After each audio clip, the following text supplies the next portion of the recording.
3 வயசுல இருந்தே பாட ஆரம்பிச்சுட்டார். அவ அப்பா சிவபாத ஹிருதயர் அந்த குழந்தைய கீழவே நடக்க விட மாட்டாராம். தூக்கி தோள் மேலேயே வச்சுட்டு கோவில் கோவிலா சுத்தி வருவார். அந்த குழந்தை ரொம்ப சின்னது இல்லையா, சுவாமிய பாட்டு பாடும்போது இப்படி கையை தட்டிண்டே பாடுவோம். கை தட்டினா என்ன ஆகும்? செவந்து போயிடும். அந்த செவந்த கையை பார்த்து சுவாமிக்கு ரொம்ப பொறுக்கவே இல்லையா. அதனால தன் கையில இருந்த பொந்தாளத்தை எடுத்து அப்படி கொடுத்துட்டாரு. அந்த குழந்தை என்ன பண்ணிட்டான்?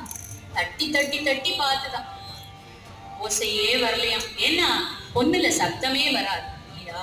இந்த ஒலி வராததை பார்த்துட்டே இருந்துதான் அந்த தாளத்தை. பார்வதி தேவி இதை பார்த்துட்டு, சுவாமி தாளம் கொடுத்துருக்கீங்கோ, சத்தமே வரலையே அப்படின்னு கேட்டோம். அதுக்காக தான் நீ இருக்க, குடு அப்படின்னு சொன்னாரான் சுவாமி. உடனே தேவி அவளோட அருள்னால அந்த தாளத்துல ஓசை வந்துதான். அதனால சுவாமிக்கு தாள